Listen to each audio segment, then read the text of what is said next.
بندہ بس جذبہ شو کرتا ہے، اللہ میں بس ویسے ہی آج جذبہ شو کرتا ہوں جیسے دنیا میں آیا تھا، اللہ ایسی قدر کرتے ہیں، اللہ کہتے ہیں میں تجھے ویسے ہی بنا دیتا ہوں۔ حدیث میں آتا ہے راجا کا یوم ولدت امہ، اس حال میں حاجی واپس لوٹتا ہے جیسے اس کی ماں نے آج ہی جنا، گناہوں سے پاک کر دیتا ہے۔ بلکہ حاجی کا مقام معصوم بچے سے بڑھ جاتا ہے۔ معصوم بچے کے تو بدن پر نہ کوئی گناہ ہے بلکہ اس کے نام اعمال میں نیکیاں بھی نہیں ہیں، اور حاجی اس حال میں واپس لوٹتا ہے کہ اس کے بدن پر گناہ تو ہے نہیں بچے کی طرح، لیکن نیکیوں کے ڈھیر لے کے آتا ہے۔ بچے کے نام اعمال میں نیکیاں نہیں ہیں، لیکن اس حاجی کے نام اعمال میں نیکیوں کے ڈھیر ہیں۔ تو گویا کہ بچے کے ساتھ جو مشابہت قرار دیے وہ صرف گناہ نہ ہونے میں دی ہے، جیسے بچے کے کوئی گناہ نہیں ہے ایسے اس کے بھی کوئی گناہ نہیں ہے، لیکن نیکیاں اللہ اکبر، حاجی کی نیکیاں اتنی ہیں کہ معصوم بچہ بھی اس کا مقابلہ نہیں کر سکتا۔ تو وہاں تو یہ حالت ہے، اور یہاں جو غیر حاجی ہے وہ اپنے جانور کو ذبح کرتا ہے، قربانی اللہ کی پیش کرتا ہے، اور ذبح کرنے میں نیت صرف ایک ہی ہے، وہ اللہ کی رضا، گوشت کھانے کی نیت نہیں ہے۔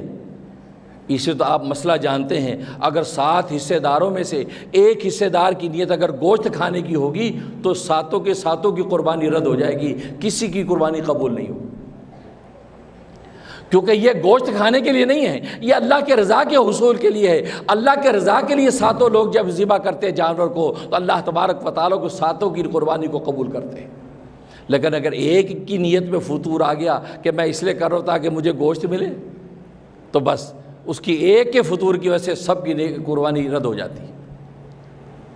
معلوم ہوا کہ یہ اللہ کے خاص تقرب کا جانور ہے۔ اس تقرب کے لیے جب جانور کو ذبح کرتا ہے تو زبان حال سے یہ اقرار کرتا ہے یا اللہ، حاجی تو وہ جذبہ لے کر گیا جیسے معصوم بچے کا ہے، اور میں یہ جذبہ دیتا ہوں کہ میرے اندر ایک حیوان ہے، ایک جانور ہے، وہ جانور کی آنکھیں گناہ کرتی ہیں، جانور کی آنکھیں